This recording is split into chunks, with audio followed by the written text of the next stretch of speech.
auto ni nyina besa obi oho a ni sika nso pack say no ni sika beso ba ko pese eno nso ko pharmacy herbal shop bia ya beton amon kama menyi ni seta akom no ne bo eden there bi ne bo nye den mesrewa em say abro so aye be 35 cedis pe 35 Ghana cedis intina e betuna de makoto hu prim because obe ma nya adwuma mesrewa wonya tabia ta akom ni dia eno ho asem na ewie me beka esiesie mema ne papa bema wo problem wo mema yemu wati ase eno ho asem na awie me ne mo ba bedi nkomo afata akom no ho your number is 0243686861 0243686861 and I say 0245749206 0245749206 0243686861 Mr. Motabia Heba Honey Paste which is Tabia Takumwa and Naye Kasafa Hono me mawahunu Jumabe Bakumi Numiensa and 9 B Woody Tabia Takumna Ubenye Frimo Die di kaini ya Tabia Heba Honey Paste edi ama emema omo kokwan so a menkasa wotena kemu atukwan akwa bi aha ne nkran aha ne tamale badabi bema one ne yire edi nkitahudie wo mpa so a ontimi satisfy ne yire wo mpem okani twi na ebe se de make am paso nkomo asem no ontimi ne wo yire endi mo ho nkomo wo mpem a wadro ye Tabia Heba Honey Paste no me pa ocho wodia ne se obetota akom yi na wate ano na watafre the mema more problem o sa enemu asem ne paaye one say doctor fa mo sex organ ne besiwa me menya doctor but me ne doctor na ejuma enti bibia me cheche wa ha bia doctor na atre me se me meka on say ye fa bema mo sex organ no e di general say say ene awie anwumre ye discuss mo sex organ na on say ahoma bi wo mo scrotum no mpacho mo hura na se hon lines bi sen ho pacho wati ase sa lines no e wo say moja timi di mo afru sane yi but obi wo ho a owo problem pa wo sa e ho no se be ya ebe erect ne be ma na kwesi no ama na ye edwuma no e problem one udi taakum ye kura mi ya eno ho dwuma na taakum ne kwa akodi wo ho ama wo veins na e ho ntimi enya ahoden ya adwuma no taakum na kwa akosiesie sa ahoden no na etimi epushi sa emoja na manetimi edi afurusane wo ho na afei wo be ma netimi aye adwuma kama se de wani so no secondly obi so ho a ne de ne ye erectile dysfunction ono ne de no esori o but sesiye no na asa ahwegu me kasa ese ahwegu a etibi pagya ne mu normal kama but all kokwan so no onu aha ne abonten ho kra na wabre obi so de no unya Tabia Heba Honey Paste which is taakum ye kra mi ya o sa be ma na wo de ne ya sa problem no o ta free bia ubahunu se ebesiesie sa dwubadie ne di amawo ebema wo pese wutuka no ko wanim baby apese okobia obetimi edi pacho hye so fama me say Tabia Honey Paste taakum yi ente se ada aphrodisiac no wonumu a wo twen se wonum ye na apeja ade na apeja esi wo sei na ejina wo se hwe wanim debi ye because of a wo no cinnamon seed no ye bibia e dance enti se ada aphrodisiac na ya motonum no pacho we for long term treatment what Tabia Takuma for long term treatment enti pacho wutie me maba ya wiemi no so ataku no betimi asa wo erectile dysfunction wo kasa wo ko yo ho a se sie wo ko yo ho a se sie within by seconds bi na wo ho asane wo na wuntimi nkobie mu a wunya Tabia Takum na ebesiesi wa yesa de ni nyina mom ena thirdly obi ho a ne de no so etimi ko but ahoɔden na ewom no sɛ ekwa fertilize kosua no ama oba ne timi afɛfuru no semen no emu ye euro bi dodo emu nhyɛ dem pi kama What you say? Unya honey paste ye tabia takum ya. What a friend no so a boama wo semanimu ye dru. Enti woni ho kani hyiamu a etimi eko fertilizer oba ni kosua e ma nyinsan etimi yeye. We ni niam atakum no etimi ye. Ena de e mata akum ni kra nkofo ye ni gye ho na ye tai tota akum no na ye peni die ni se. So what a frita akum na se wuntimi nda because of a warning ti. Etimi ma after so obey sex na wie no utimi da boko na takum na wana nkase rewra woni pagye nim na ma enough rest ama wonya sound sleep afei so prevent bo ho ban free sa cardiovascular arrest is bia akoma mu how akoma yare ahodo biara ebechicho impromptu bia no because of honey na ye de ayeta bia takum nti o start se wo tafra esiesi sa de ni nyina enti woni problem bia se me kwa koto takum me kwa kofa another problem e de amaye ya sheda na ye de herbal honey paste ayeta akum no sebe ya asofofo betimi ata free bi sebe ya imam fo betimi ata free bi we free from alcohol no side effect bia alcohol bia ni ta akum nim na waka chem say bia wosom na wosom no ye kaseti alcohol meanwhile no oh problem asema me kai your problem kese pa na maboso but akum ni de bibia nim Nkansah ye nu brane ya hama ye use o kitchen oba bia o ye aduane o nim aduane ye bia nim se cinnamon ye use o kitchen onim se flax seed very good for body pagya no enti wodi ta akum a one way or the other no wo ye ho aduru enye se me call for pleasure enti na me tota akum ebema wani gie no ba ebesa siesio asa yare ahodo a me boso yi e de ama wo de afiri ho me pa ocho oto a wo betimi ate agu team kama instead so di sugar no wo de tetabia honey paste fa fratin no na nom no de fama me ene no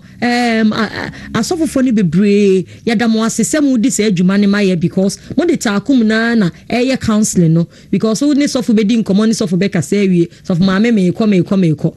ni nyina ye because say sofo ntime ne yere nna e won paso dem but akum ne ba mu no sa asem ni nyina no so te kofom kaka maye ya ye ni gye ho se mu di ta akum ne maye sa akwan ne so etimi paucho we wa wontimi ndibie e ye wa fa afuro wa wo ma akwala no fuo ene wa wondi mfie du wotwe unya 18 years dia me gidi se Ghana ha de emra ne makwan se obi a unya 18 years no obetimi involve ho osa ne mem but apart from that no obi a waka bia no obetimi atafrita akum ne bi e de amaye amana yeye ade ba konso ne se obi o ha nkomo ya mi die ne de pa nanso so our pressure enunti obi usa no se me wo pressure me so a me mema yemu me mpamu agudie sem no emwa me yede na taakumi madibi ye hia wo kra che o maka no because mo na mo no pressure duro no automatically mo mema sem ofom mo a mo no pressure duro bi a obema sem ofom but de bebo duro bo so bebo no eye taakum no de wo be ye ni ye nsi kwan se enno pressure duro no more pressure duro no wono mo atwen si ma aduasa wo de ma ho 1 hour wono mo pressure duro na se me fa ne se sese ya me no kasei o pese o tota akum ni bi wa wo da pressure so asem na making wo pressure duro ha wono mo pressure duro wa twen 30 minutes anase 1 hour ansa na wa peta akum yi bi wati ase we ubeti atini se ya na water free kama water free we na mo normal de wo ye bia ye wadwuma ye de wo ye bia wodu mpane so ho na aha ho no agoprama no so no ho na abehunu se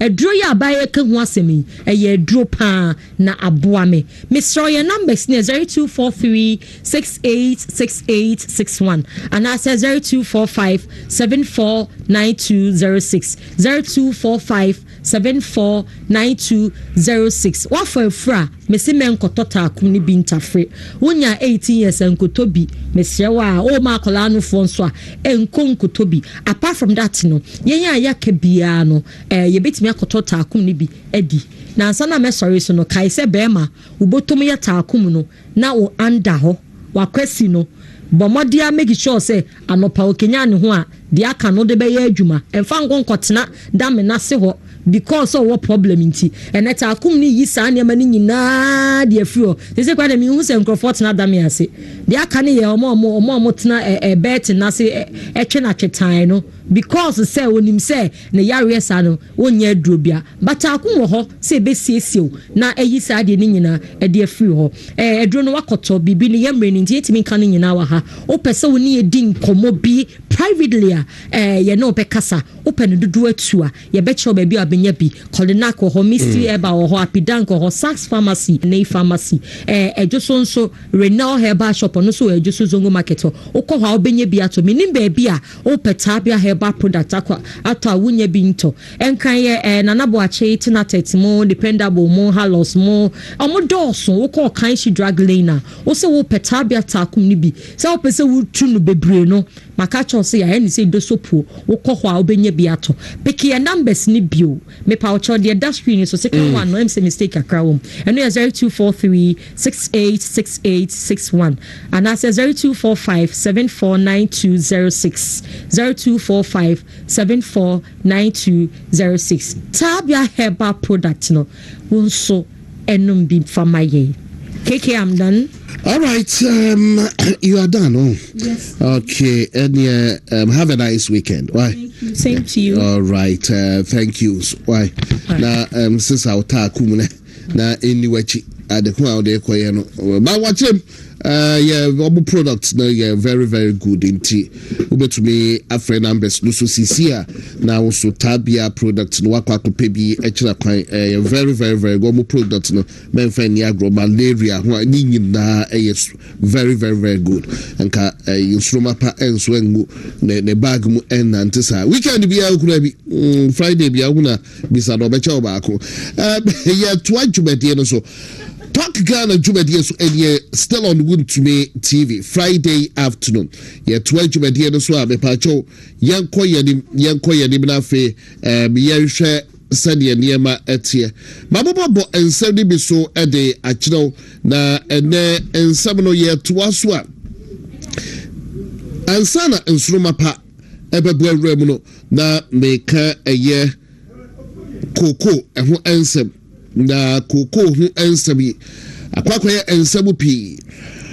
wiki anasa na watchi na even prior to this week would him say talk one DCE or MCE one after the other omuba omo problem pa has to do with a year koko hunsem medim say a year honorable Frank Edusipoku maybe I will be at a very good afternoon to you. Oba no betna efidie isua na ne headache ba ko pa eye koko ye ka ho asem enye ne wo hwe eye German South eye Andrews Bediako honorable onoso ba na ne problem pa ba ko has to do with eye not paying cocoa farmers na this time around obehwe sade ade no etie no for by 3 months the free November yentua cocoa farmers kasa no mo kasa Nkansah makase utubu so mo buafu omani abrepa ebi threaten so mo be smuggle cocoa no ebi threaten so mo nsa so mo de be magalam safe wo etisi say no de anibre aba na aban so eti wo mo de nsa hye de dem refam se sika ni ho and a dollar no depreciation tina amayentumi ntuaka and a syndicated loan no a free 1992 or 1993 Ghana and then who share syndicated loan no just 2023 2024 and ye last 8200 crowd a car NPP and the 200 munti and a moment to be entry cocoa farmers car and me catch now say minority in parliament every year press conference Sasan Sabna Dr. Randy Abbey as CEO of a cocoa board ekikeni ginano a yenkontumpo a yentro and a ocha and a jumana sem until the biasa NPP eja eka editor etiendo minority no ebo modia editor just say empono NDC and as a Dr. Randy Abbey efili se omo ejakade ato ono dia eni omo embebo ekalidi ekako a eda honom no ɔmo betu di sɛ empo na kasa yi na da ho a NPP jai na NPP jai ka bia ɛwɔ ho ɛnɛ na wo sɛ ɔno kora the position with all due respect me ami nua bayi okika nsɛm bi a onim ho Shamima Muslim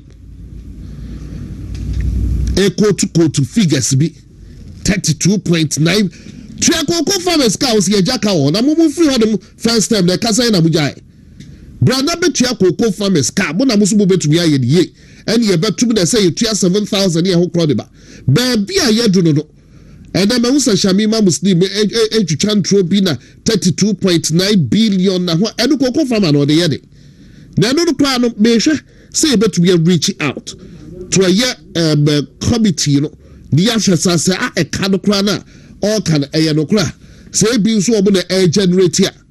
but for now the enim ba bi as 32.9 billion no go to every ever so we're going to find out na bu gina mati say campaign no o go to the side meantime and just in summary Dr. Randiabe me catch us why press conference na the press conference no kra de ene nko makranke ya hye no kra ye eye fifi buafo post also we post say omobai omakwakoto 4 Land Cruisers and 110 Toyota Hilux pickups enti ono no on tiase say fifi buafo waye adwuma wo hope na ode saade na kwakoto the Facebook enti on ten and penny semda na Dr. Randiabe wo si fifi buafo waye adwuma wo hoda na okeka sansem just to incite farmers wo wie nso a wabegi ato sampa ampa cars no de makwa akoto want to be ntua koko farmers ka akuafo want to be ntua obuka wakwa akoto Land Cruisers wakoto Land Cruisers wo 4 and the Toyota Hilux pickups de no kra ba ko boy say ombeka ade no de enye 110 na emum na eye 22 and ampa oba ye no omo atokars na Ghana fo gina nim so oba ye no na okwa apro enti no chi 72 Koko district no na okwa apro no oba Koko board ho na car ba ko currency ho enti da hu here na car ba ko si ho brad yankopon car ba ko si ho enti previous you know na car ba no mu use na car ba no mu use car ba ko si ho enti no kra mo ba na say transport for no epe car edemano no or the court district 80 fifi buaf obetwa antro na say wen twantro asabde ya the crowd buy what to cars wontua koko farmers car waba beto cars Land Cruisers 4 use Toyota Hilux 22 or so 22 they go na 110 car na 110 but 22 they go na we don't need your explanations. Dr. Randiabe, stop talking and do the work. And ejata klabai omuna SCS omo shasi atria LBCs local. And then the mbetio mkaon say no we'll be finding out. Stay glued. Enti ensabno midibesi other matters medical catchers lawyer Evans Osebunsu ewa magrada studio machirichirebu edi achiro mo amonte mo ha said and we'll delve into all that. Baby this year kwa kunso ewa hadom ede area quickly me mo ba kwa ba na fi yewura ensabno mu ene area. Baby this year kwa ku me ma akwa ba jumedi so. Yeah, Jamira, KK. Na ohun de ya mi ato me ho say wonu watiefo nso obia ho ye sa na me so me ho ye afo no southwest constituency ye ho ye ba na wajifugu si say fugu trend na fugu trend ma wo say Zambia pedi ko kai osisi say there will get one of those products si say fugu trend Ghana na no senka what say Mahama Ashebi. So they call Zambia no. Yes, our question kaba was blouse. And then the chese giga Ghana for class and the fugu no the ebeshe. Ghana no. So we me ya na ni ye. politics na say don't get here so share the yire yi jacket ko yi de no only ya na enemy ya politics ne de wo ho na so ye do ye ho pa de ye Ghana made say be ma obi kwan say on sorry ntia de enkofu ya besesa sesan ye nyame nyina wo o ma sesan ye nyame ya ne yanim ye nananom kwan no mfa so bom paye abesesa de nyame foforo abreye ye ntade nso a ye hye keke eno so mbeka ho asem am ye ja hye there be this is what makes me a Ghanaian MPP some nso asa abem na wotwe mu ani kina na wotwe na ja ye ko akono se ye kwa akopɛ okandini nyame ya dom ye nya kandifo ni bi na me hye me ho bose na wotwe I will represent NPP na wotwe ni etwam a ya wo MPP atade ye go ho na afi ya ye critical thinking ya hwe de kwan NDC for the Ghana for nam so ya ni omo ba be di ne fenchim atro ya omutwa kire Ghana for kwan omo fa so omo gi tumi e di free MPP nsem dada Ghana for e ka kire omo se nokrenie nanso ye dane na ye nufuta ye dane na ye nkokɔ nokrenie ye nka to da no kre no wo ho ne adane no ne yetwa nto no kakra just to get political attention and power ampa o ma ye nya tumi no mo pe no o munya wie ye no show bi ana metati ekosi sei eho anyway we are doing critical thinking with them na ye be mo mahu se entro no mu twa ye no kre ni nie na Ghana ni 2028 going forward ye betimi ehunu se yes pataku gina ho no so dwan taade a ye yi no edina gina nkyɛnse patakunie ya to abade amanwan amoma ba be di oman nani afi minority no but say kakai gidi and the parliament say be share performance of parliamentarians. No, they have vocal bomu of parliament out to say any braba and enye say dede keke no mo ye. You see, when the realities dawn on you emawo not for so ma wo ka no kra ne de kire nipa enye koko asem ne sese ya na wote ha wo kan migiri se ye be koso de ye de koko tu nkyanya omo de galamsey eye campaign bebrebe o ye mfa galamsey mpanifo no omo kasa tra so ma Ghana fo nya omo gidie se NDC de ode manua ye wie but they are only dealing with the optics. NDC is only dealing with the optics. Problem no esi ye who problem no was through but ye nyina nim say it is rooted on the ground. Ehona how no free ba entikiye ntutu fam ne enhwe problem no ba bi e free ba ne en solve no omo gina soro ho ene omo de omo nse keken ka soro na say problem no is solved. Nothing has been done ever since NDC took power. Na yetena o maimu ne yetime de o man hye wonsa se beje ne fe ekobo sha asase so now de wo ba ye no o man panyia ba bio you see ye kachire Ghana for akwai no oteso a no wa kwanya se wo kwasa ba bie mu mpo o ka kire mze mintie mo na woteso no wa kwanya se me kwa ba bie o ka kire se wontie ye Ghana for pekasa ya so de dodo what you say tama na ye wo haw na ye kan ye haw ho asema chene de atina asum san fie na yo na o mampanya ba bie waba na won san ma bie o dwene se sa amre ye tie mo obete onte ye be concept no so na ye be sere Ghana say samre no numso twan wo pe no a ene ye wo so ye be koso numso ne de atwan wo pe bre ye 2028 December elections ye be kire o mo sa sada no ye be magsu atop fita nenso e beto ye nkunimdie de NPP esa aba aban mu ne aba abaji o man ne aye ne yie NDC for da bia ye ka omu ni bibi pa bi e de magana any time MPP ya lose power bia no ye ene ye sorry free akunya no so we don't just hand the power to them ye sorry free akunya no so ma ba betena so. It happened to us in 2008 ye nia ye sorry ye ede kunyane ma omo so mo metena so 2016 2024 the same thing ye sorry ye ene de akunyana ma omo na minim se baby a onipa obehwe ase no usua de edi firi ho a eboawo ma utu anamon foforo eno ho ade sua ena MPP for mpanimfo led by the general secretary Justin Frimpong Kodia why me say I dove my heart for that man.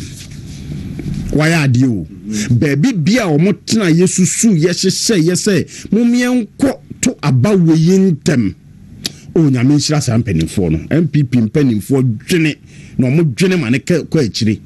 nyankopɔn nhyira wɔ mo pa keke ka no korɛ ene asensuo bi atɔ party ne mu ayɛ sei fom emu ayɛ sei fom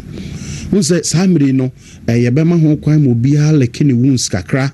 what you say kakra ya me obi busa de na ba mea on fa speech bi ama bontene on yenhu de o ye is just 1 week old yɛma ho kwan na obi leke ne wounds kakra after be 2 weeks a month obon se nioma no ebekɔ so afi obon se mpanimfo bi a omudi animu a sebe omukra no a ebi anka no omukɔpɛ nso omanya no obehu nioma bi ni anamo bi a omubetu asomdwe beba party nim asomdwe de ebebem na saa pepepe na me constituency nso yɛbɛsrɛ sɛ ebi mmra ho na Ghana ni MPP yɛmfa yɛntoma pa infra mate medase baby this year Kwaku is the name na medanase be mano akwa banso na baby this year me crave concerning kwasibrodi be kana just crave your indulgence na ma shift over to a year lawyer Evans Osei-Bunsu na yede and then Friday talk on social media regarding a year really agrada de akat the down aba it's lawyer we are now also for a year Kwaku dia yiti wo dia time chukuna men call lawyer nchen ye mfa sa nkomo en hyasie because I don't know man for 1 minute for mesua de keke na social media na why na ye jana na day what went to rate and all that the person lawyer establishes ade ni gina ye wia and Friday hey Kwaku honsem Kwaku pharmacy ye kan manti Kwaku pharmacy ye kan ye kai say NDC for way no obon kan kure ba kokura ene say wahu ne ekro ti wi ada fe ya redra sansem ni nyina mu lawyer me ma kwa ba yo mejo so na ho ye de nyame adom o man keke ye da yami ase ene je ma kokot me kokot ya na metako na me yeah because okay almost every day you are busy in court today every day every Monday coping Friday be a court or na mentimi anko na bia me junior bi so we a hot cake yes Lawyer, what's Nasia? Yeah. Sanya Beka, you know, me pese ye patience a see dua. Yes. AKA Nana Grada, Ediano Eshasia. And Rana, she was trending, even in a crowd, trending so much on social media regarding a year and ye better say, also I'm appeal. Yeah, I'm appeal. And in ye better say, Adiano, you say from 15-year jail term, no, you're slashing it down to a year 12 months. It been to say what a confusion was. Wow, 15 years to 12 months. But still, lawyer for become more practice more crowd or maintain and penny some class other. Now, Fay, say, hey, be a year quite different measure the what went into it judge no yes I mean say be adina so nya tisanka some member so enchire it's way there ahwefo bomame embo so na enra no de ekobu kra no mepoto na bia lawyer eyam ayi kakra na afa Yakob na mitie bia mepoto kakra enra de ebaaye de ekomu pa ema judge no edisad ye no ebaye no mekaya or say that okay or say the light of the foregoing and having taken the following matters into consideration. 1, that the victims of the offense for which the appellant was convicted and sentenced to 15 years were only 2 in number and the amount involved was 1,000 Ghana cedis. They do not say to us to say that the appellant has been ordered to refund the amount involved, that is the 1,000 Ghana cedis, the victims of a crime, that the victims owe the victims of a crime, that there is no defined, that there is no defined minimum sentence of imprisonment imposed by law for this particular offense. What is the name of that offense? Also, offense, offense. No, quickly, let me see. Defrauding by false pretenses and charlatanic advertising. Yes. And I feel that we say that there is no defined minimum sentence of imprisonment imposed by law for this particular offense. And also said that the trial circuit court failed and or refused to make the 32 days the appellant had already spent in custody count. I'll continue said that in the opinion of the trial judge, the sentence of 15 years imprisonment was meant to serve as a deterrent. A view I subscribe to into brackets. I hereby reduce the sentence of 15 years imprisonment in hard labor imposed on the appellant by the trial circuit court and rather sentence the appellant in the following manner. A. I affirm the appellant's sentence of 25 penalty units on count 1 or in default of a payment of this fine, the appellant is to serve an additional term of 3 months imprisonment in hard labor imposed on the appellant by the by the court. And also the appellant is further sentenced to 12 calendar months imprisonment in hard labor on count 2 and count 3 from the date of conviction, that is the 3rd of July 2025. And so the appellant is further sentenced to a fine of 200 penalty units on counts 2 and 3. In default of a payment of the fine, she is to serve an additional term of 1 year imprisonment in hard labor. Finally, all the sentences mentioned in paragraphs A, B, and C supra are to run concurrently with a retrospective effect from the date of a conviction and sentence, that is from 5th July 2025. I think it's a very except of what went on in court. Lawyer, any minute. And I'm to be a draw every Saturday way. No, I say, man, keke, menfa kwanya isu na menchia watiefo. Ene wahwefo nyina na mensanchia minua me party member na obo adwumama na me say Dr. Baumia oye dan a obeba se ne tie bia no matter what na ye support Dr. Baumia so vehemently bibia ni ho ebesesa because ohwe Mahama government wa faili kra na ade ba ko a mehwe ne se ye wo omayimra ebo ye ho ban ye judge bia e guide o ma udidi asem na baby a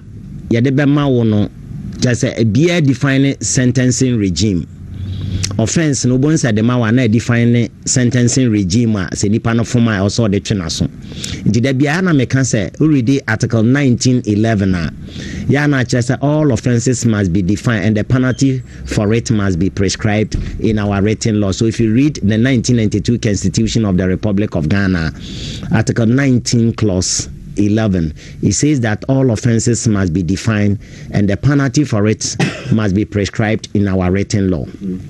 In the offense be also defining na penalty for it so prescribed in our written law. Na baby a obenya offense na yen defining ye no.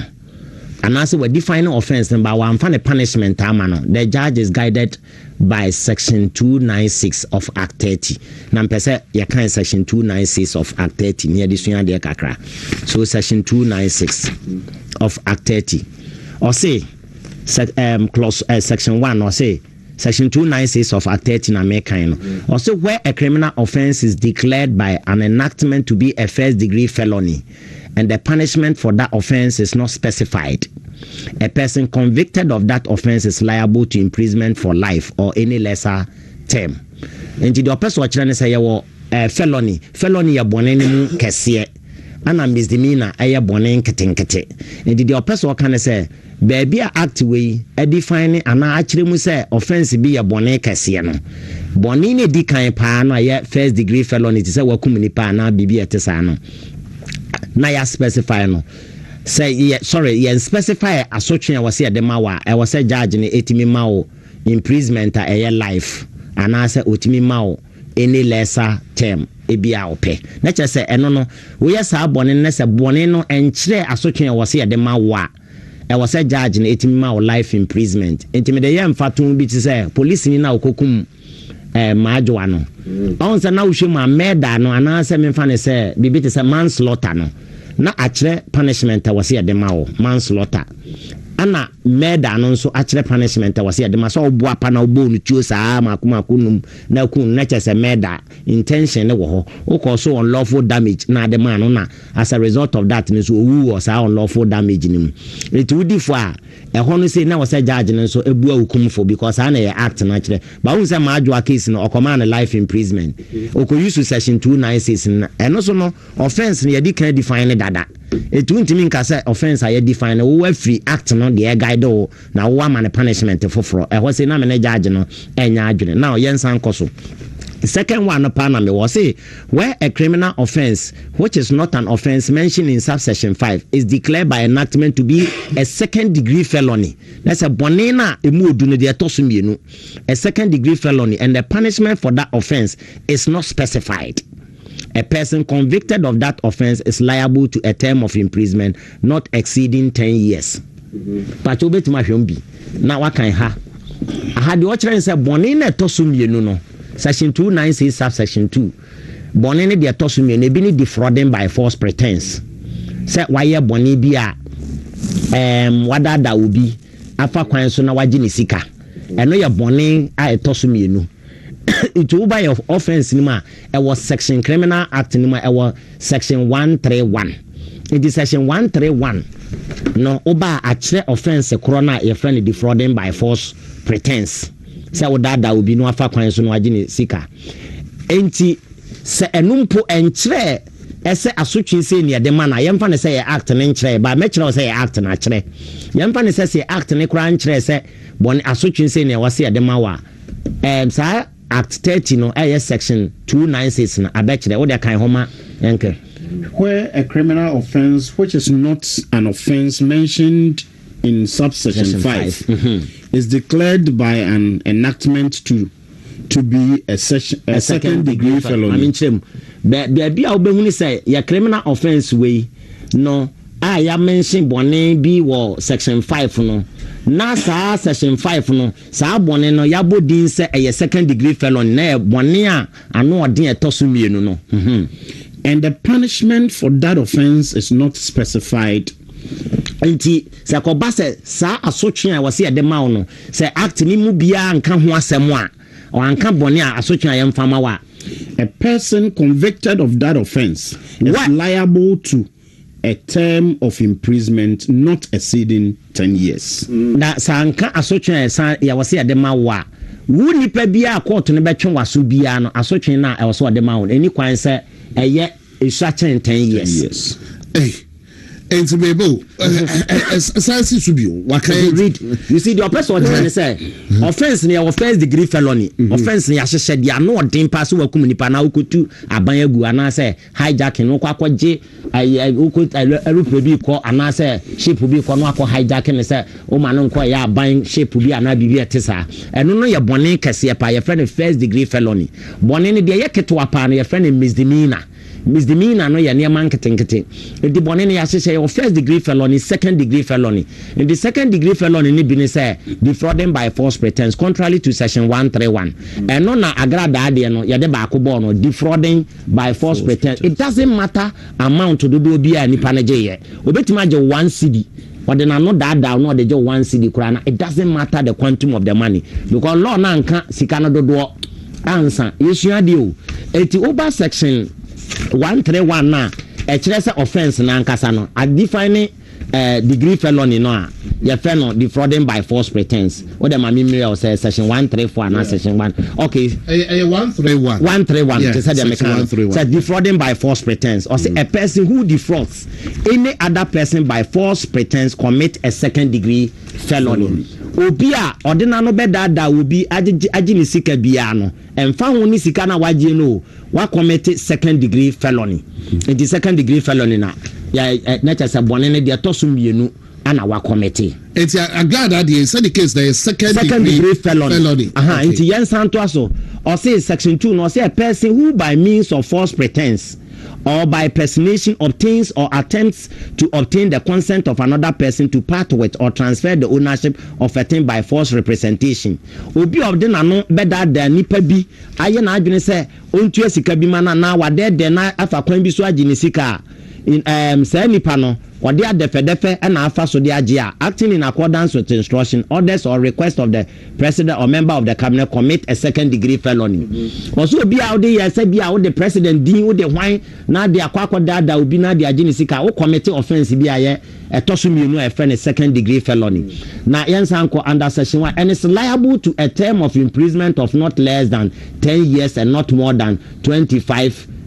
despite section 296 of the criminal and other offences act. It did the person watching say ni pe bia obey sa de na mfa woni sika dodo bia na ewo mu a wodege ye so fa akwanya bi so na woda no na woje ya wa committee offense bia ye second degree felony bone ne de toso mienu the basa no a any kwanse ya mo asotwe ma na ye less than 10 years and answer ya mo asotwe ma na bro 25 years the free 10 years copying 25 judge ni betimu di emu bia ma it's not less than 10 years then maximum 10 years and minimum ya 10 years minimum ya 10 years and a maximum ya then 25 years and was say ka law no kra nkyere defrauding by false pretense na under section 131 of act 29 say law na nkyere asotwe ni mpo a wase ade ma wa judge na was obehwe section 296 emane guide of act 30 aya enwoma book foforo and section 296 of act 30 no subsection 2 no eno so akere kan ho no na me san kire where a criminal offense which is not an offense mentioned in subsection 5 baby a criminal offense na subsection 5 no abobo bone ni din no na enka ho bie no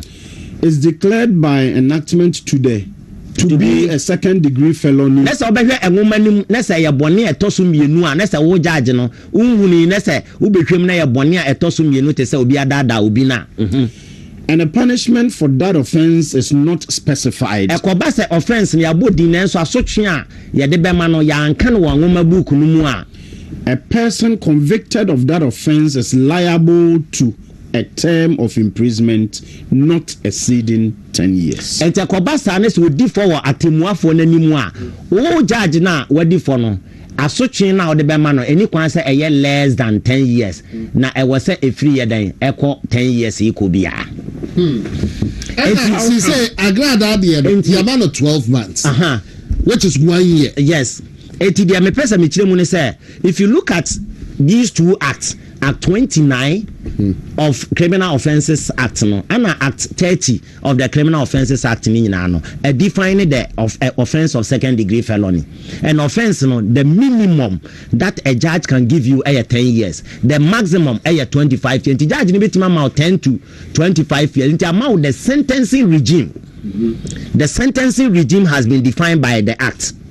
In the act na defining as such na e was it me the man. So under which circumstances agrada ye charging then defrauding by false pretense and charlatanic yanko baby so a charlatanic ni yamfa ne say acting defining say charlatanic ni unima de kro enye usuno no na wa ye say o momu na usuno no eti yamfa ne say menye sofo obinim ana ma heda yusu sofo obinim ese me ye sofo obinim ana menye lawyer obribu ahen ana ma heda ya me ho say me ye lawyer na obribu ahena na te say ma heda ya me ho te say obi a me personality no na me de da nipa de ju omu sika de a ana me de ya de bi de say nipa ne di ma ya ene charlatan de wontie no na opesa wo yesa de wotie what you say charlatan ti yan fa ne say acting in define ya eno so a kire ne punishment yan hwe the same place na na yes kind of section 296 of act 30 subsection 4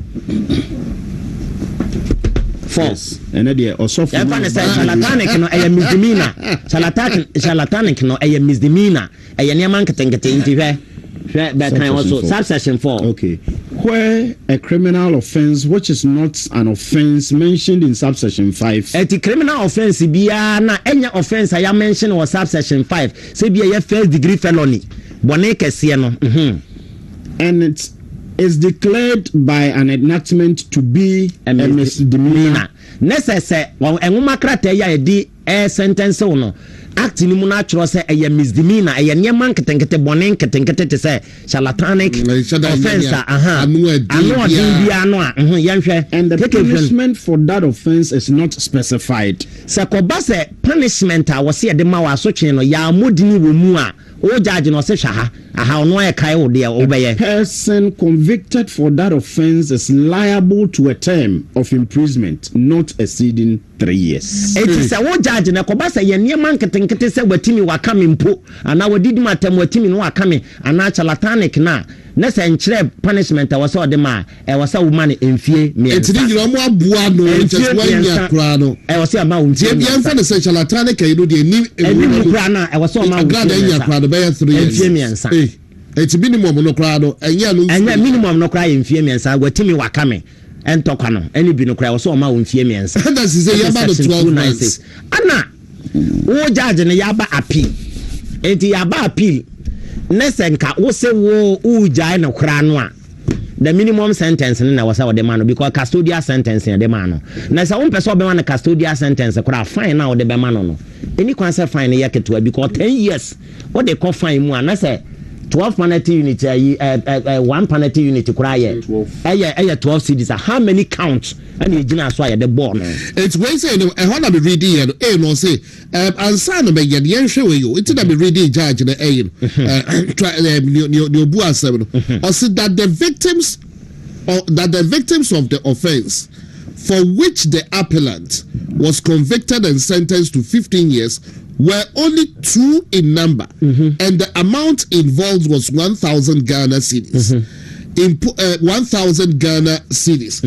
That the appellant has been ordered to refund the amount involved. That is the 1,000 Ghana cedis to the victims of her crime. All right, to the victims of a crime, that there is no defined minimum sentence of imprisonment imposed by law for this particular offense. Now let's see whether you make meaning of this. So baby, or do a buado, and also I affirm the appellant sentence of 25 penalty units on count 1, which is the charlatanic. No. Or in default of a payment of this fine, the appellant is to serve an additional term of 3 months imprisonment in hard labor. I don't know. Yes. So maybe point ne say, or no say charlatanic offense, no, it is not defined. Yeah. The punishment for it is not defined in the written laws. Or say judge and say you defining charlatanic no written law. I'm say where the offense is not defined, no. Act 30 natural wo dia wonye because what you say section 296 subsection 4 or say where a criminal offense which is not an offense mentioned in subsection 5 you can say first degree felony you mode and yes offense and is declared by enactment to be a misdemeanor when I make us a charlatanic na a misdemeanor a bonin ketenkete it is a charlatanic na a misdemeanor and the punishment for that offense is not specified. Many judges has or say the punishment for it as such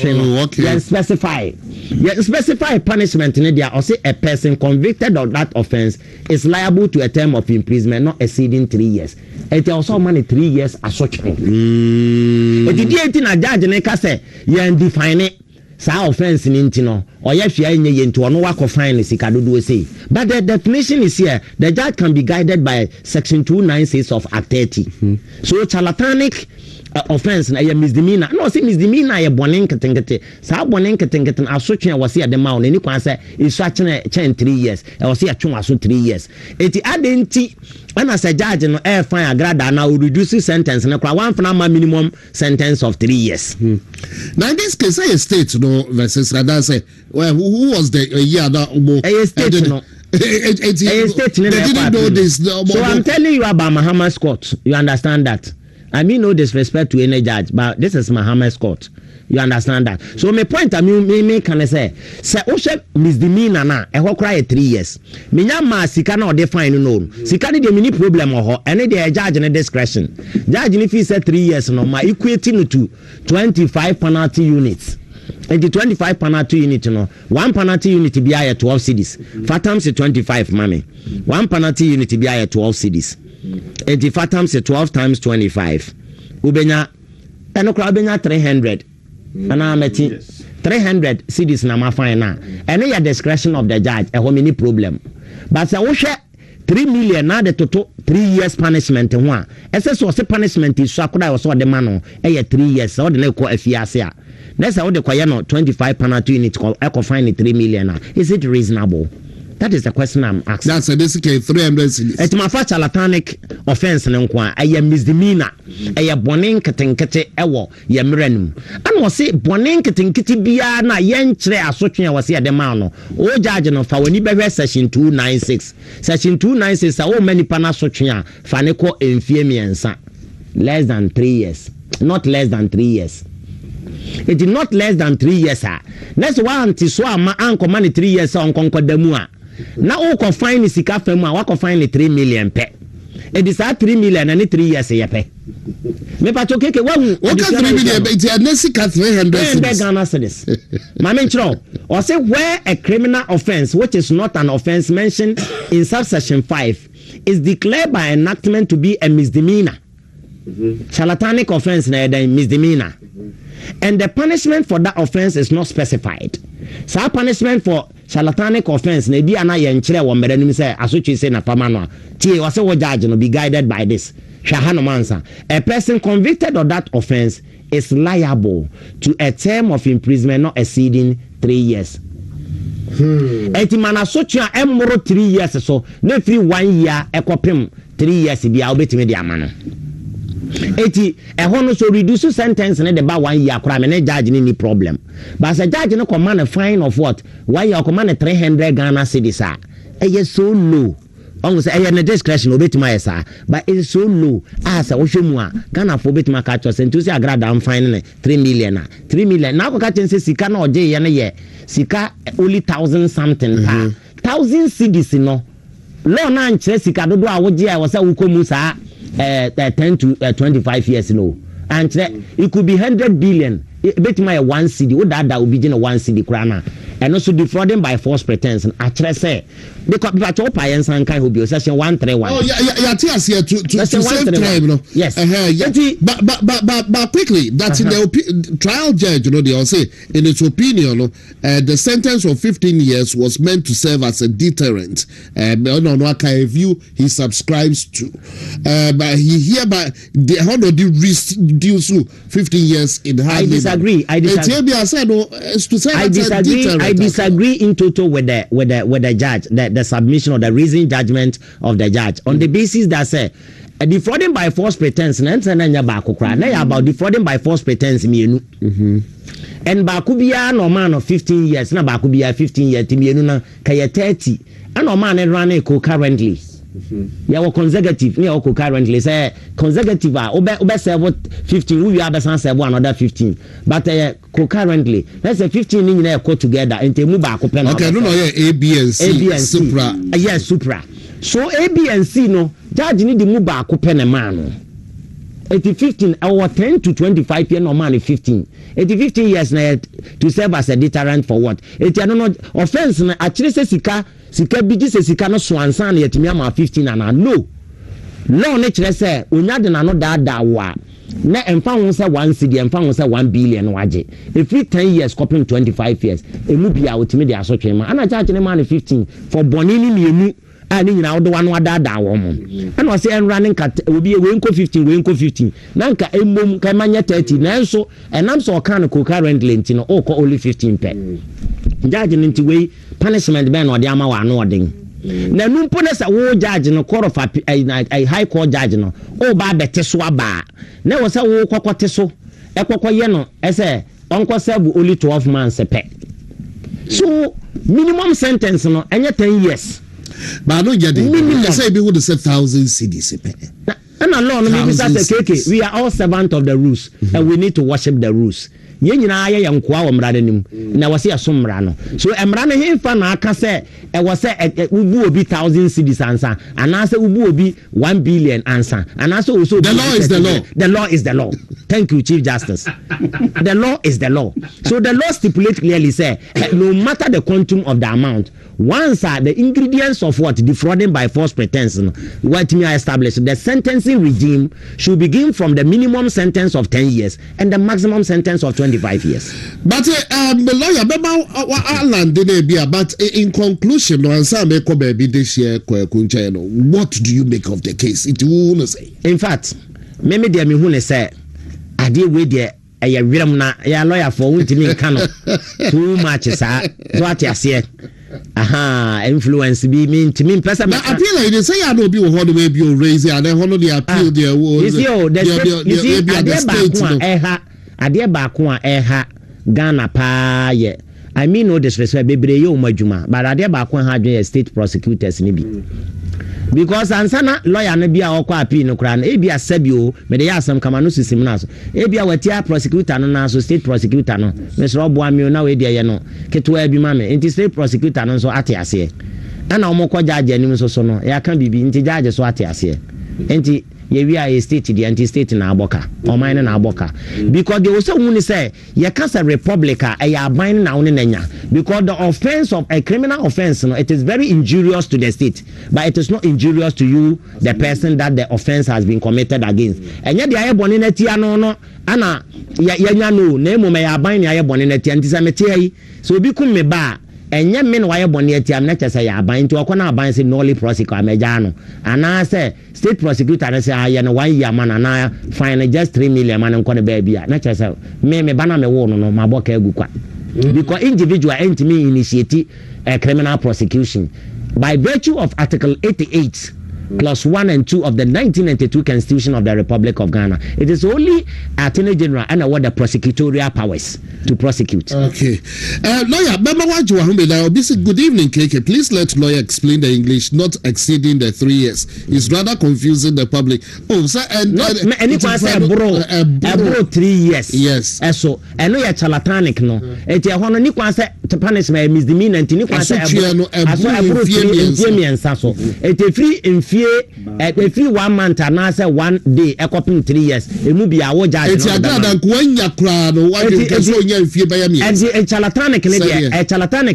judge a mini problem about it. And what crowd so I find a trend that Ghana cities. I mean, funny say now searching on the man and maybe I know I find a 1 month to be 1 month punishment. But me problem power defrauding by false pretense. And defrauding by false pretense 10 to 25 years. When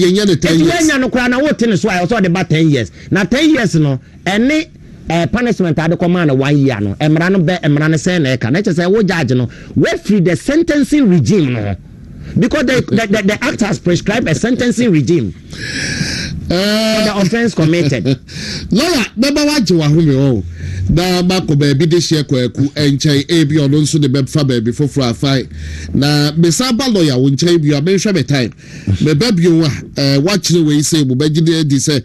bunko dodo na efulo mo atiase de ontiase no de send your test and then the major test messages fafa 0244 510595 so yesu ade we say would to me platform there ya kira dwe yina so yesu ade into 0244 510595 0244 510595 na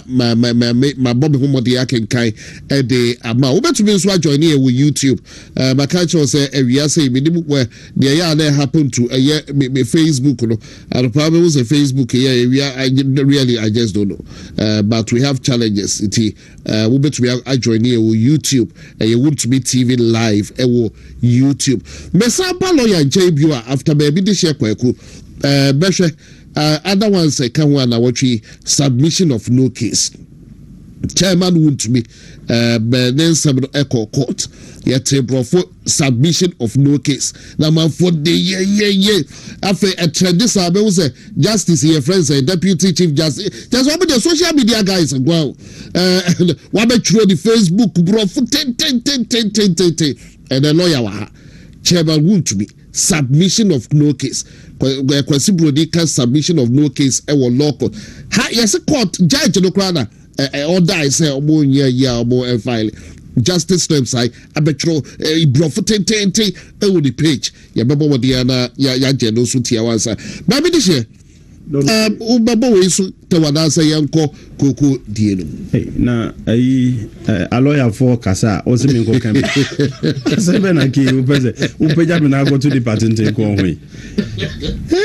a lawyer for na ka me de man ko tu ma mo oblofo ba ko bi o so say content share me ma me champo ma tifie ni yese o bare ne yede nesene no law Mr. Omenka ho na honestly lawyer I think say or your one an emerging number mesua de papa and I think say we are getting a reshape of certain mindset to be now me wi am no be din komo wa chire after the me yi ahode no ho a me say me wura law ho bi ehode un say omma and tiaseno from different walks of life what him say yes they are giving you something now double K MPP before some kokoko ho nsensem ne we no na wotwe mu nyina ma follow programs and panyi bia woni na di nkomo bia no ne kasa mu na kamya yese asumdwe ne kwan ye befa so a ye beka ye ho abom se party ba koma na enidaso kese 2028 general elections yetimi akoje to me no double K from Ahafano Southwest constituency menya akwanya ba betina hey na ma nka bia sabi na ne ka ma makura nkeye if you say yenso asumdue no yenso ye wo ye chefa wom na from abatwa ye to no enano memene da no anya hwe na menya akwanya ba betina hey emu ntansa ne bi me ye de bomia ebeyeyi enti de be na ose mesome ye na ye kasafa asumdue ho ne ye hwese kon kese na da ye nim 2028 ne ye nyina ye betimi aka ye ho abom ne akoho the last time I ba wo show is so obekaya in my submission me can sembi efa me nia ho onabo evi so say me nsa da pa na twi kasa no etoda ye se de o sawasa no ya na ochia ne pa onse ke obi kasa twi kasa me ka che obi say we wate asimure mu a double K e kire say onipa so mesi de wate asimure mu e kire kasa bi e kire say nipa no wabodam what you say good Usha nano asema na meka me kache o se me support Dr. Mahmoud Bawumia ni nyina ye nim se Dr. Alhaji Mahmoud Bawumia ye nokre okwan ne nkwa no na ye nyina ye nim se enkunimdie no obewene because ni enso de aso atoto form na wo ba me constituency wa mi wura eviso se mensa da pa onim kwan no na mum kwan no no se onfa so enti wonam nwuram ebinum agema no asibone se makasa tia mi wura no medidi na tem ye to abawie ye impo kasa obi obefre bia fre wura ne pa ne chew penipa bi chew you see say a chew passe na owo Brian na me wo Bawumia ba bi de okay what they to us good say owo Brian na me wo Bawumia enka hu hia nemum e bia in the way and ye politics ne politicking no kwan bi so mano asem bi ekotia no anase ni pa bi a meti hey me pa ho chew mira every so say mensa da pa me shedan katamani enya niamo ho sam nkire no da ebi nsi da because papa bi a me waye me no da me bodam mpo mekai eda mebodamu sa papa na mekai nyame nsumpengu what you say nyame kurampemu unim say interestingly eda na ye to aba no memenda no ye nya issue kakra e wo station ho mini aba akobi na okwa akoto na aba na okwa akoto no ni paper ye tema no na inkibi e wo so and I think say it was one mistake a branch na otse ye no ne nsako kan indelible no and ekoye so very fortunately for us ye so otini that was the only thing na ink foforo bi e wo so e de ebufo kakra bae ɛna yɛ kasa ho ana agent ne nyina so yɛtwa nipa no ho ahyia a ɔte nyina yɛ nisan mu wote ase enti ɛba so na meka so Charlie mum yɛnya abotre na we are making a case out of nothing nyame nim no kwani saa brofo na nyɛ me wurade in fact abontim wow angrily or kasa tia me or status or kasa na me so ma no ba wonim say ye to aba ni wie no di nyame bɛyɛ wonim say constituency so Yewura Brian and Irene wo ho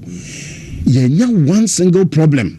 ya na wo ballot sheet no so ye to aba ni wie ye bibia wie ya I think I was if not the first I will be the second person or far from a frame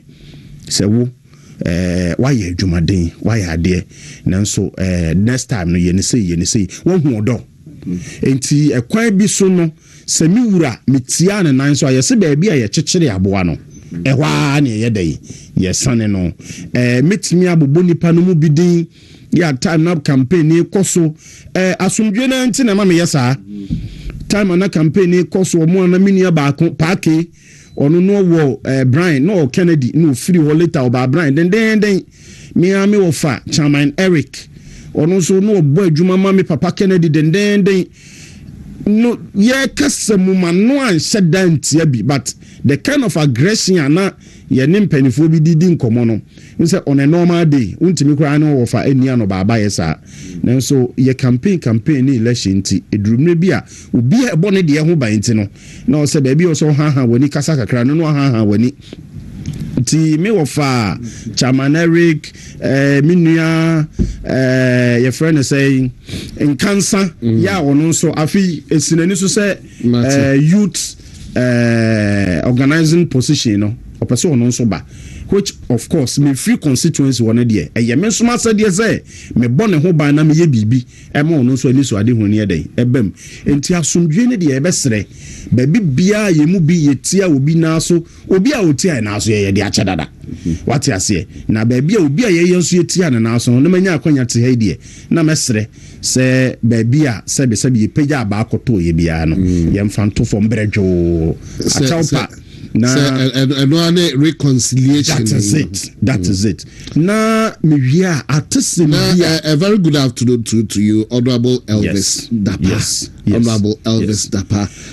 but aside all jokes the constituency also no ehona me bay o kire say o grip ehona me bay ehona me bay unim say ye to aba ni wie ye no me before say ye won me kan say ye to aba ni wie a after Baumia, my next agenda, Honorable Dapa. Usi,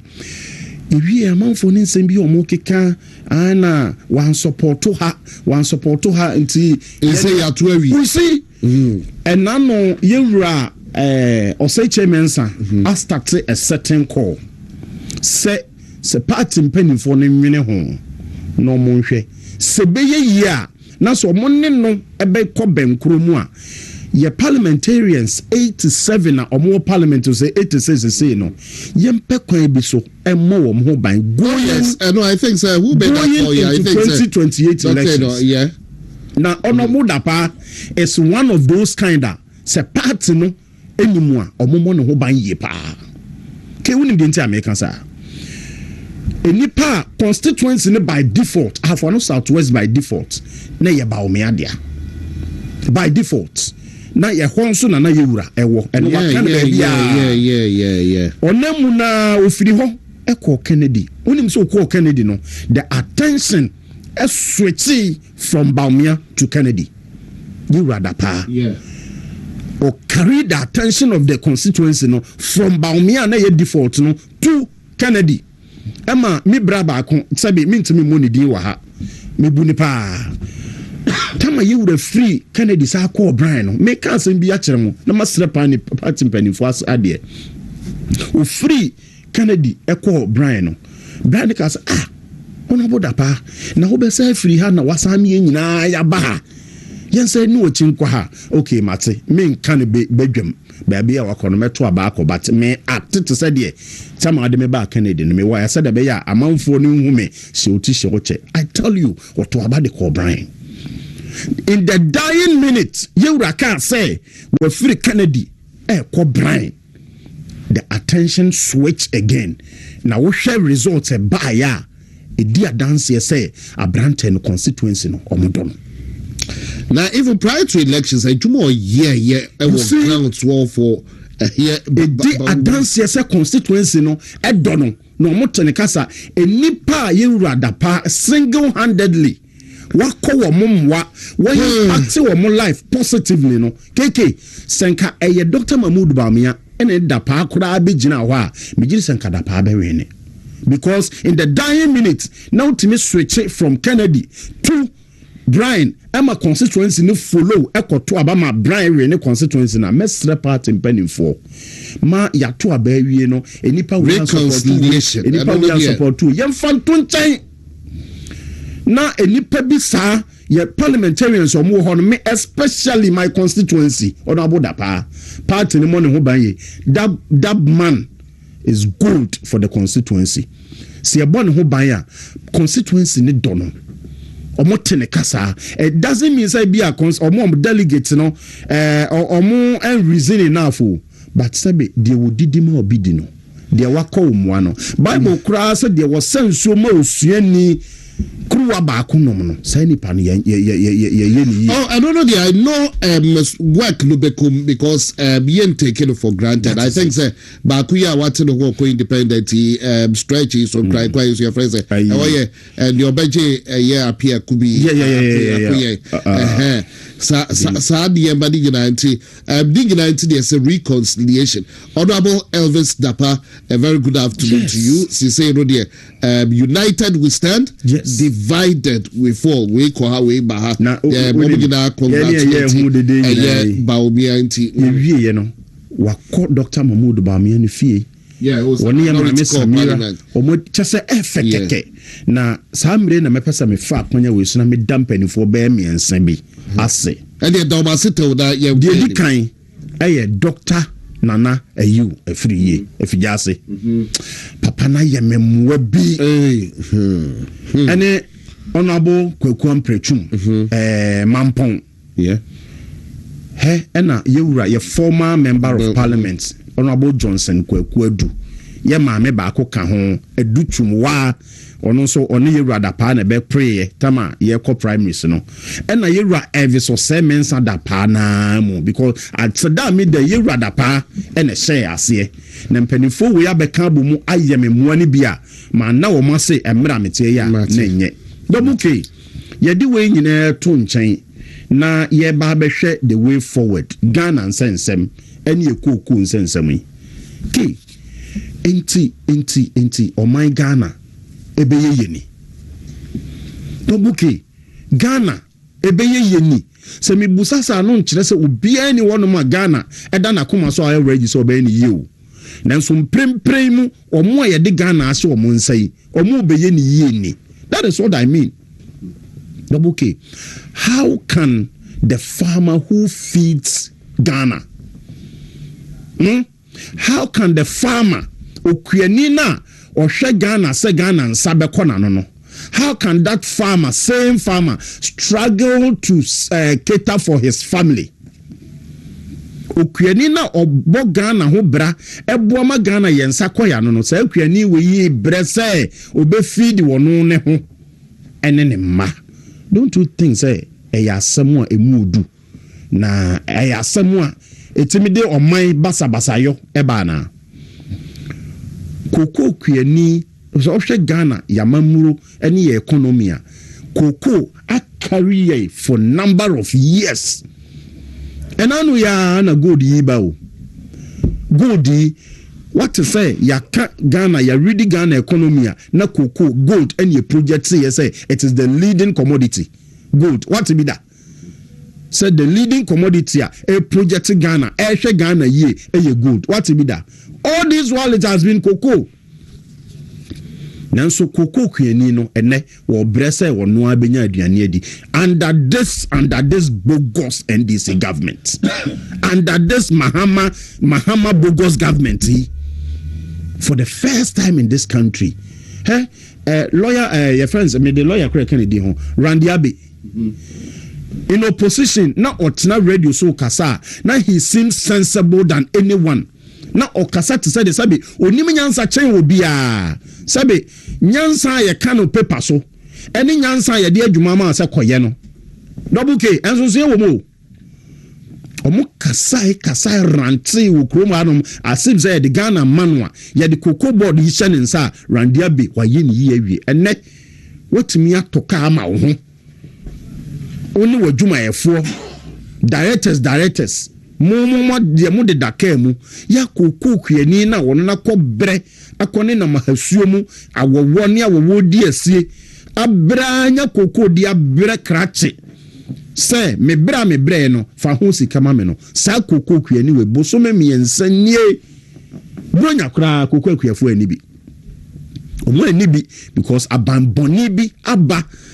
wagene cocoa de asi honom sika also de ma cocoa kuani na nko ne yere ne mma enya bibi didi bronya sabe oto atade de hye ne ba ne ma school fees cocoa kuani entimi entua efri say abamboni bi aba onye sika mpo na wose wode atua cocoa adwumayefo ka. You see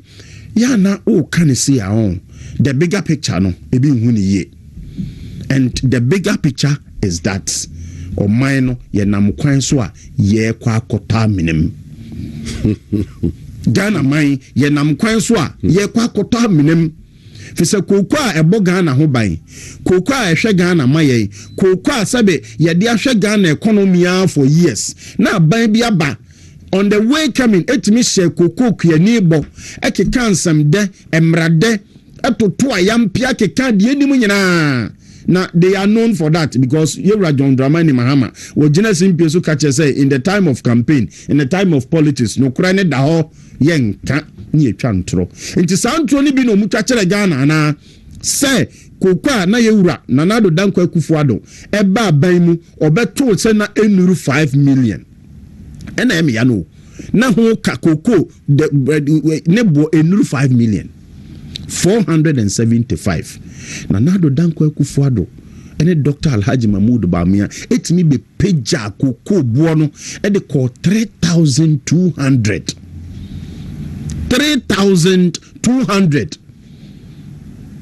okuja tomo ejirejina simpie so lawyer run adentin am de lawyer kan de na lawyer me pa jo doctor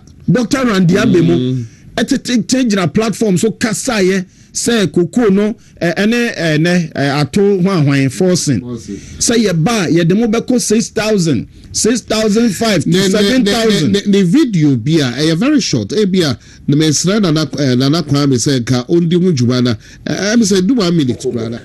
Issue a request for a proposal in June, just 2 months ago, in June, for 1.5 billion in syndicated loans. And then in August, he holds a presser to tell us that, oh, we have decided that after 32 years, Cocoa Board issue a request for a proposal in June, just 2 months ago, in June, for 1.5 billion in syndicated loans. And then in August, he holds a presser to tell us that, oh,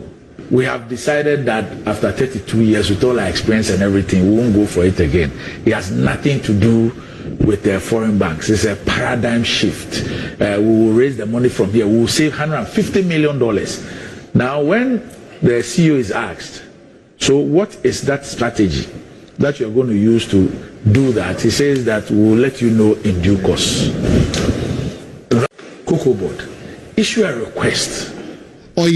broadcaster and a lawyer presenter Metro TV and an old chabo edu. And one of the gestures, Kasana, no syndicated loan. And then what I was saying, and then and I was saying, okay. There is one thing. It is one thing to be sick, and it is another thing to know say you are sick. It is one thing to talk like this on TV, criticize, lambast, chastise, but it is another thing say the adwuma sha wonsa ade na wo ka ho asem no obetimi ayana Randy Abe ene wo pen so Cocoa kuani bosome miensa ekonan ni sa enkan ne sika Randy Abe wo pen so John Dramani Mahama ni NDC mo pen yi so Koko Kuyani bosome miensa ekọ 9 ne ba school fees ontuae Randy Abe ni NDC bosome 9 ye mo pen so Koko Kuyani ne light bill ne water bill the 3 square meals of a day sa Koko Kuyani no wo pen so omontimi enya bi ni Randy Abe, John Dramani Mahama, wo pen so Koko Kuyani bosome 9 ye. Oni bi asi, ya tuni nsuo mu, ato ne kanea mu, ne sika wo ho. Fama no no mfantua ne nsuo ne kanea ka no, wo mfa ma no. Bosome 9 ye. Na wo TV so, wo ye dede, na wo dwe se efo. Wo koto se tikese awi adwea. Masa busa no kwankro fa so a oye enye dede kwa wo ye de hye wo nsa ot TV so kasa na o sounding yansani chen obia enne under your watch Koko Akuafo for the first time etiem say Koko na wagie si wa wo fa ho sika ma wo no wo de o mo sere wo se sika ne na ma fa ye Koko ma ye back ye mfa Koko divo ankoton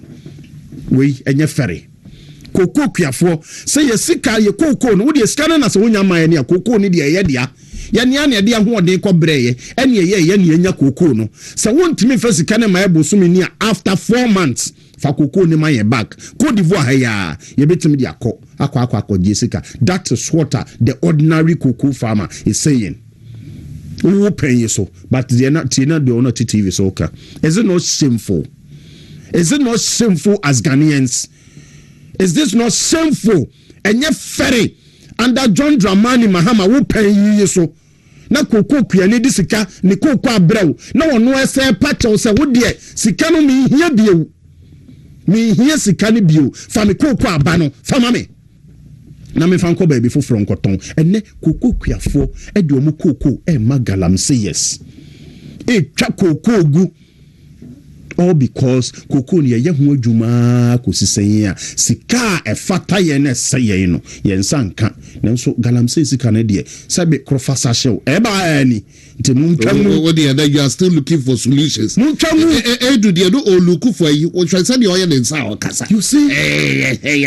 entike so painful say yeti oman mu na yetimi atena se atie na da akasa ya no kurenim akwakoto aba e de ama this wicked NDC government na unim na nsan mu obi kasa say MPP ye ba opposition ya di internal elections in ene ye jai dem awomo na enu minority press conference ni de koso say Judicial afọ mo kope sa no mate say LBC staff for mo pesika e amom we have to say ready to ring the bell to the ordinary Ghanaian say NDC for abomokro no Koko for NDC for awia musika wonim de sika ne bi omo de ye so omo kwaji sika no a omo so e de ye invest in other your friend say investment omo de ye nyoma no munya ho mfa so wia omo de sika Koko Kuyani wo sika no ye de abrɛw wo sika na wo je de atua wo best school the talkers wo sika no a wo je e de ahwɛ wo yere ne wo ma wo sika no a ba bia wo de uti beto wo je na nka wahwɛ wa payment bi de ato e de apagya fie bi na daache wo nkokora bom wanye kwasea wanye sabe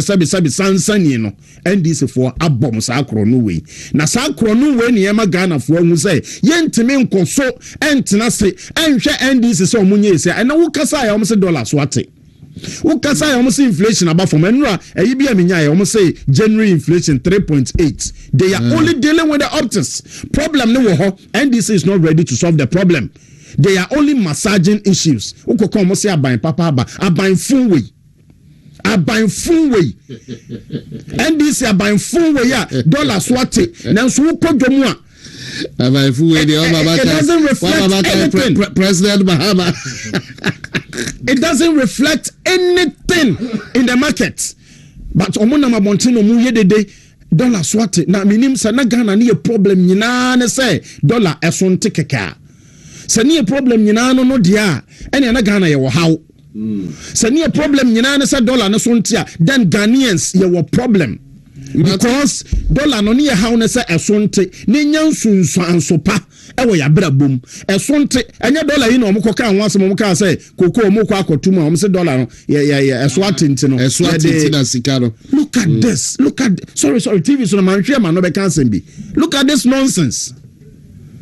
O ka we e de kire me papa me na akwasi ba na hene wate ahasuo enne koko ko formre so ko fa your friends say koko scholarship e de buy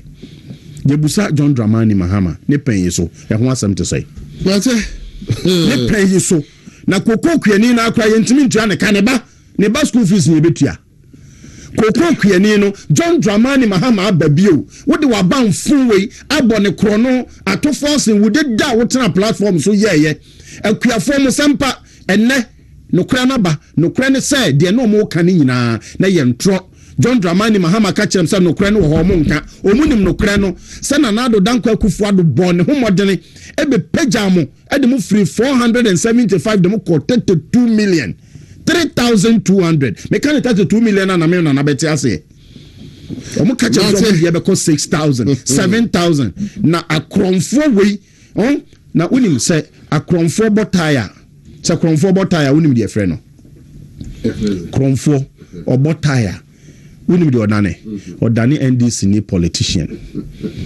odane politician a ofri NDC but be dey share Kwaku kromfo awabotaya that was papa odane NDC osi abaifu we under normal circumstance unim say Kwaku de nka best stop no say ben ka baifu ba ye papa de kire President Mahama and o kire say ye to be ka baifu we enti obi ka baifu into be stop no because the first gentleman of the republic and in 2024 or say we are Ghana near to become by full way and so for the so and why it's President Mahama what word back with your friend by full way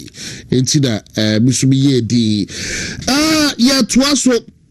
Baba Kacho that I said Randy Abbey doctor or your press conference na or see the challenge so crowd say fifi buafo eku post say wato 4 land cruisers and wato 110 pickups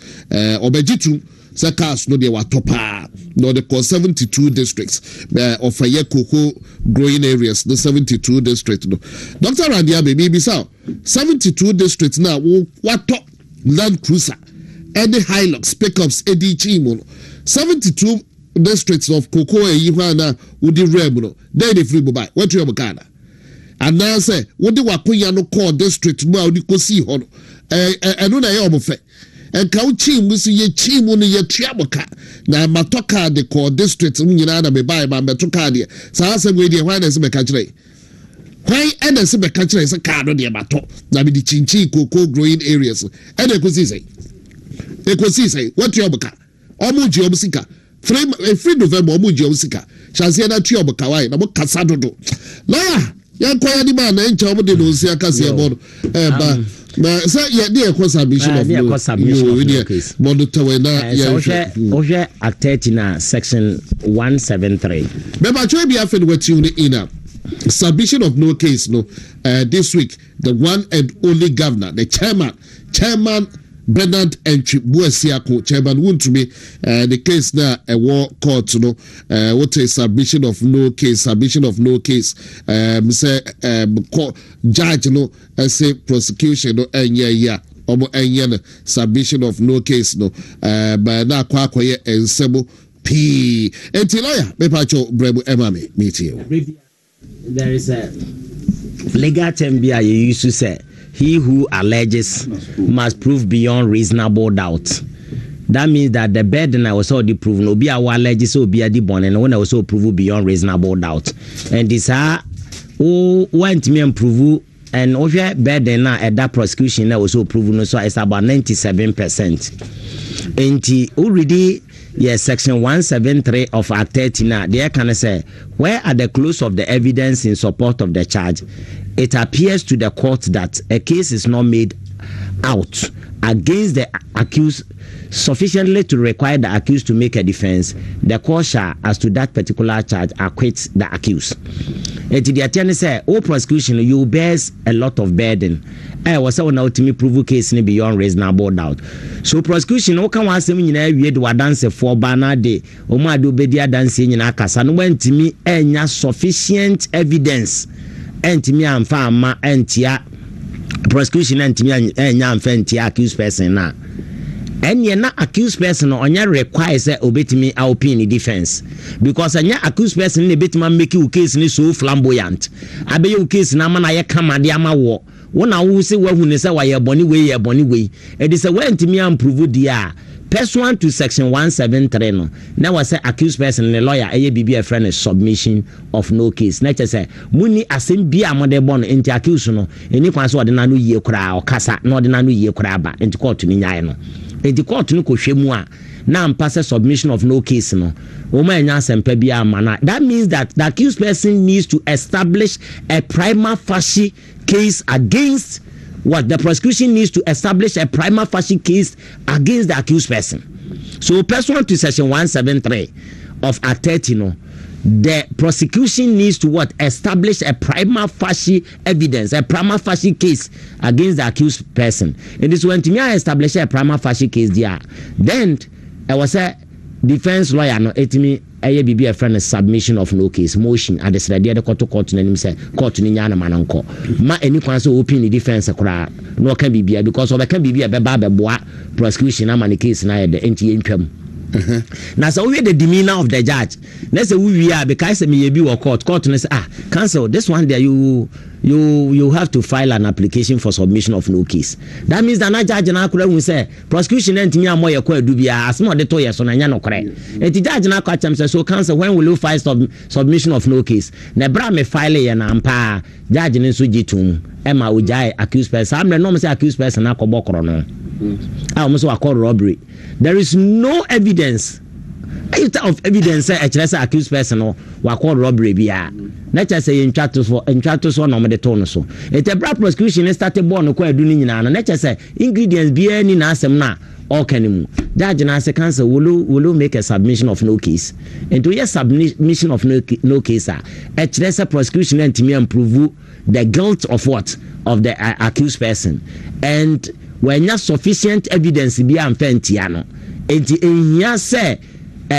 accused person no enso opinion defense bia adema court no therefore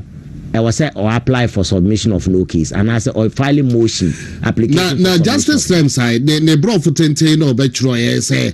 14 days now they will also oppose the you see there is an authority to that effect I won't me oppose. Let me give you a typical example. Ewo ya acting COP versus Akoto. Prosecution ya na adwin so be oppose submission of no case. No court no egitum say submission of no case bia no na court no yes say yes obekwa appeal. Obekwa appeal. Inti submission of no case no e dey na we dey oppose into the court na nimu a na court no either say ohwem na ampa indeed o ma anya prima facie case bia ntia na court no ebeja no no cross say enye appealable. Let us state ntimi nko ho appeal sa no no e kan yo a person charged before a court has a duty to make it appear to the court that no charge has sufficiently been made against him to require an answer from him. This is a time-honored practice and a fundamental principle in criminal law which has not been taken away by section 179. The law did not make any provision for the prosecution to reapply to such a submission. And the amount appeal the obetima sorry obetima kwa appeal wo ho but law na ma prosecution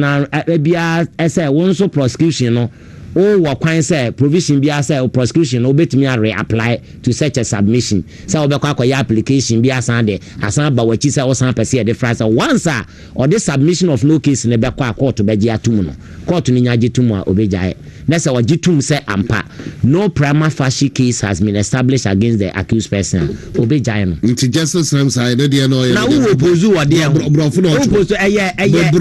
something before a court of law nti judge na de behwema hu say whether a prima facie case has been established. It is not the prosecution who has to determine for the judge say a prima facie case has been. Now, if you look at the demeanor of the judge, na judge na catch us, oh, quiet,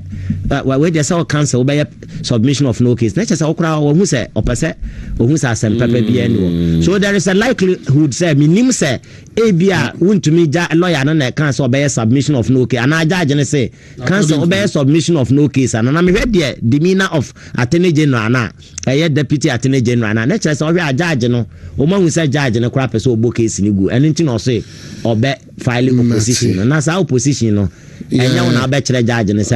we're keeping our fingers crossed. The demand say won't to be yame etiase. Yadino Kasi Bonum. Bro, but happy birthday to you, Lisbeth Ninzi.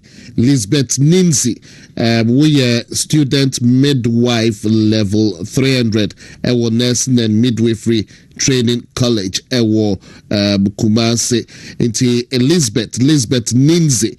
student midwife level 300 at nursing and midwifery training college. And there Awoda Pa Abuaje Frank Jackson. A very good afternoon to you as well. Enti yadino siakasi abono bro me keke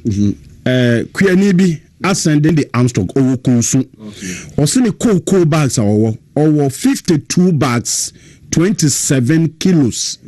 Armstrong 52 bags 27 kilos. Yeah, wo a pomakrum e besin akọ 4 months ni kuyani ba ko